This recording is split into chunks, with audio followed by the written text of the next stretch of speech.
Let's talk today about drawing with watercolor pencils, particularly if you're a beginner. Now, I got my watercolor pencils quite a long time ago, a good few years, and I spent a long time trying to work out the best sort of formula on how to use them. But I'll show you today the easiest way to go about drawing them, as well as the main skills you'll need. I always follow the same process, and I don't think it's as difficult as you might think. Now, before we get started, this is going to be a reasonably quick summary on how to use them. If you want to cover this in a lot more detail, I do have a full Skillshare course. I cover in a lot more detail all of the materials you'll need, as well as the main process I use. And then I'll talk you through step by step how to draw this little cake. Now do check out the link in the description because it will give you a free 30-day trial to Skillshare, and that will be more than enough time to complete this course. Now let's start off by covering the materials you'll need. You'll need a set of watercolor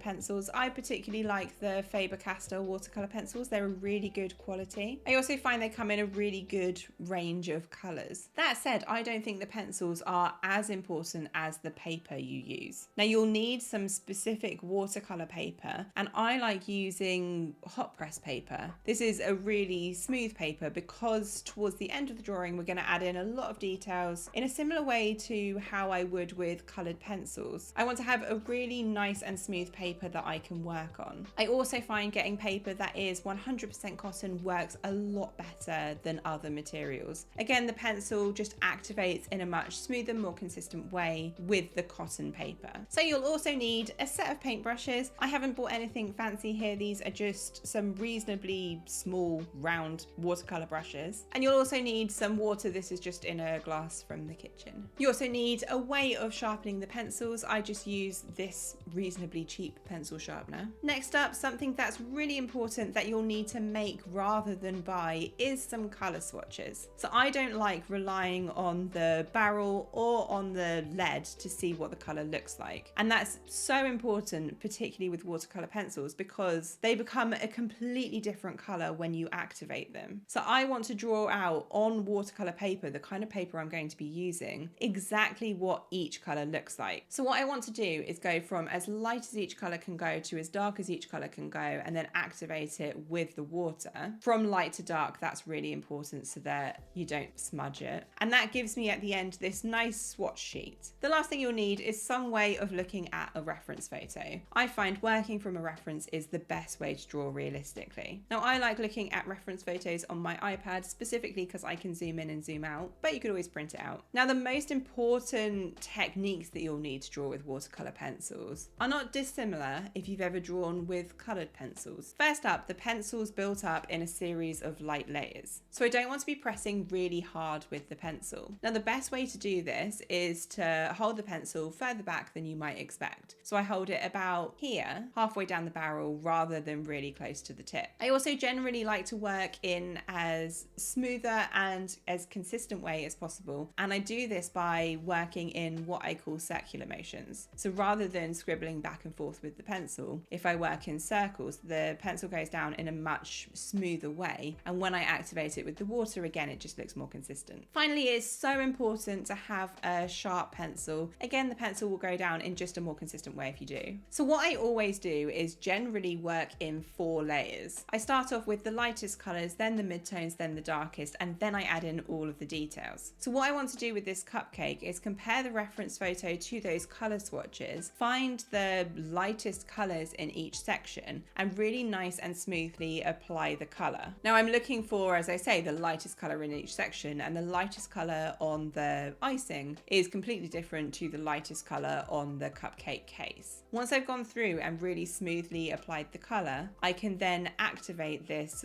with the water. Now, as we saw when making the color swatches, once it's activated, the pencil becomes a completely different color, but that's okay. I can see that that's going to happen from those swatches. Now, as I briefly mentioned earlier, I want to be activating from the lighter colors towards the darker colors. Also, if I'm activating one area, I want to make sure I wash my paintbrush before activating a different color. Now, once I've activated and I've got all of these lightest colors down, I then want to make sure that the paper is completely dry before doing exactly the same thing with the midtones. So I'm looking in each section, comparing the reference photo to the color swatches, looking for those mid-tone colors, adding those in, marking out all of the key shapes. I don't need to worry about any kind of detail at this point, that will be much later on. And once I've filled in all of those mid-tone areas, I can once again activate with the water. Finally, I can do this once again with the darkest colors, mark all of those in and activate it one last time. And what I'm left with is quite a nice and rich drawing. It's got some really good colors, but there's absolutely no detail and it looks a little bit messy. It's at this point that I want to go in and refine. And generally speaking, I like to work quite systematically. So I'm starting at the top and working my way down, really comparing the drawing now to the reference photo and those color swatches, seeing the main colors that are missing and gradually building up all of the detail and all of the pencil. Now it's important to note that at this point, I'm not going to activate it. All of the detail that I add in here is how it's going to stay. Now again, the most important thing when adding in these details is that you have a really nice and sharp pencil. It's going to be 10 times easier to control where this pencil is going if you have a sharp pencil. Also note that I'm holding the pencil closer to the tip now, whereas previously I want to be focusing on pressing really lightly and I was making some reasonably big areas of shading. I now want to be much